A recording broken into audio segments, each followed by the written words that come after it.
Welcome to my channel. ગુજરાતીને કડક ભાખરી અને શાકનું જો જમણ મળે તો ગુજરાતીને બીજું શું જોઈએ. તો આજે આપણે એવી જ કડક ભાખરી બનાવીશું જેને તમે એક વખત બનાવી લીધી તો અઠવાડિયા સુધી તમે એને ખાઈ શકો છો. જો તમારે બી આવી કડક ભાખરી સ્ટેપ બાય સ્ટેપ શીખવી હોય તો વિડીયોમાં એન્ડ સુધી બન્યા રહેજો અને વિડીયો ગમે તો લાઈક કરી ચેનલ સબસ્ક્રાઈબ કરી દેજો. Happy cooking enjoy cooking. તો ચલો આપણે રેસીપીની શરૂઆત કરીએ. એના માટે આપણે એક મોટા વાસણમાં એક મોટો પાવ ઘઉંનો ઝીણો લોટ લેવાનો છે. આપણે રેગ્યુલર રોટલી બનાવવામાં યુઝ કરતા હોઈએ છીએ એ જ ઘઉંનો ઝીણો લોટ લેવાનો છે. અને નાનો બાઉલ આપણે ઘઉંનો જાડો લોટ યુઝ કરવાનો છે. આપણે કંસાર બનાવવામાં યુઝ કરતા હોઈએ છીએ એ લોટ લેવાનો છે. હવે એમાં સ્વાદ પ્રમાણે મીઠું એડ કરી અને મોટી 4 ચમચી તેલનું મોણ એડ કરવાનું છે. આ કડક ભાખરીમાં આપણે મોણ આગળ પડતું રાખવાનું છે, તેથી લોંગ પીરિયડ સુધી આ ભાખરી આપણી આવી કડક ને ક્રિસ્પી રહેશે. હવે મોહણ અને બંને લોટને સરસ રીતે મિક્સ કરી લેવાનો છે. આપણે આ ડ્યુરેશનમાં લોટ એવી રીતે મિક્સ કરવાનો છે કે આપણું જે મોણ નાખેલું છે મોણ આપણા લોટના દરેક પાર્ટ સુધી ભળી શકે. એ રીતે આપણે એને સરસ રીતે મિક્સ કરી લેવાનો છે.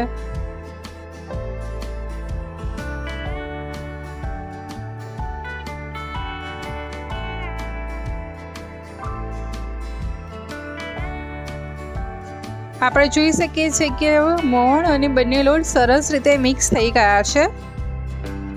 એટલે હવે આપણે એમાં થોડું પાણી એડ કરવાનું છે અને બધું મિક્સ કરતા આપણે એનો કઠણ લોટ રેડી કરવાનો છે.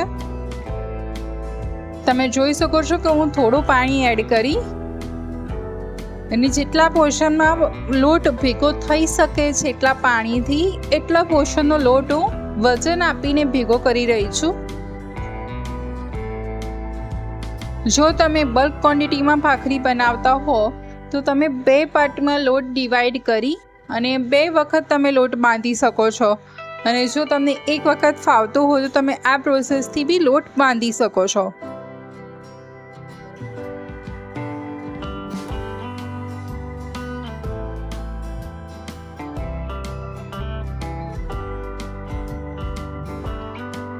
આપણે એક વાતનું ધ્યાન રાખવાનું છે કે આ લોટ ઢીલો ના થઈ જાય. જો આ લોટ ઢીલો થઈ જશે તો તમારી ભાખરી સહેજ બી ક્રિસ્પી નહીં રહે.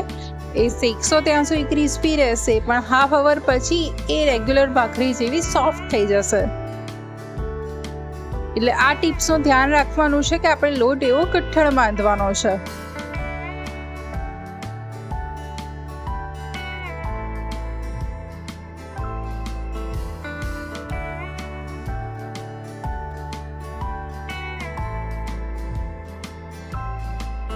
આપણે જોઈ શકીએ છીએ કે મેં કઠણ લોટ બાંધીને રેડી કરી લીધો છે. હવે આ લોટને હું 1-2 મિનિટ મસળી લઉં છું. આમાં આપણે કોઈ તેલ કે ઘીનું એક્સ્ટ્રા મોણ નથી લેવાનું કેળવવા માટે. બસ એમને મસ્ત 1-2 મિનિટ મસળી લઈએ તો આપણો કડક ભાખરીનો કડક લોટ રેડી થઈ ગયો છે. હવે આપણે એમાંથી મીડિયમ સાઈઝનું લુવું કરી લેવાનું છે અને લુવાને આ રીતે વજન આપી અને ત્યારબાદ એને 2 હથેળી વચ્ચે ફ્લેટ કરી લઈશું.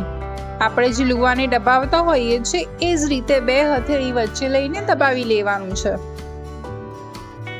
આપણે એ રીતે દબાવવાનું છે કે એની સાઈડની બોર્ડર આપણે વણતી વખતે ના ફાટે. એટલે આ રીતે આટની પર મૂકીને બી એક વખત દબાવી લઈશું જેથી આપણી બધી બોર્ડર ફ્લેટ થઈ ગઈ છે. ત્યાર પછી વણશો તો તમારી જોઈ શકો છો કે મારી એક બી બોર્ડર ફાટતી નથી. બસ આ જ પ્રોસેસથી કરશું તો તમારી બોર્ડર બી નહીં ફાટે ભાખરીની. અને આ રીતે મીડિયમ થીક ભાખરી વણીને રેડી કરી લેવાની છે. હું તમને બીજી બી ભાખરી વણીને બતાવી દઉં કે આ રીતે લઈ આટની પર એને ફ્લેટ કરી અને ત્યારબાદ એને મીડિયમ થીક ભાખરી વણી લઈશું.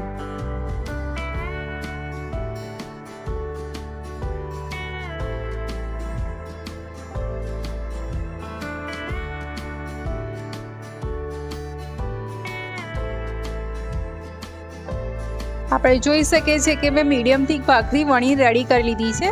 હવે આ રીતે ગરમ તવા થવા દઈશું અને ગરમ તવા પર આપણે ભાખરીને મૂકી દઈશું. ભાખરી એક સાઈડથી આ રીતે થોડી કૂક થઈ જાય ત્યાર બીજી સાઈડ કરી દઈશું કૂક. બીજી સાઈડ બી કૂક થઈ જાય ત્યારબાદ આ રીતે નેપકિન કે રૂમાલ લઈ અને આ રીતે ભાખરીને પ્રેસ કરવાની છે વજનથી.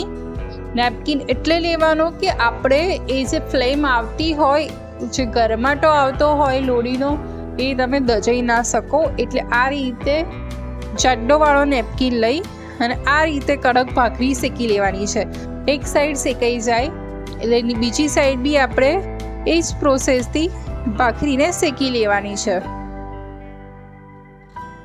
હવે હું તમને બતાવી દઉં કે આપણી બંને સાઈડથી કડક અને ક્રિસ્પી એવી ભાખરી શેકાઈ ગઈ છે. એટલે એના ઉપર ઘી લગાવી લઈશું. જ્યારે ભાખરી ગરમ હશે ત્યારે જ ઘી લગાવી લેવાનું છે. તો આપણી ભાખરી શેકીને રેડી થઈ ગઈ છે.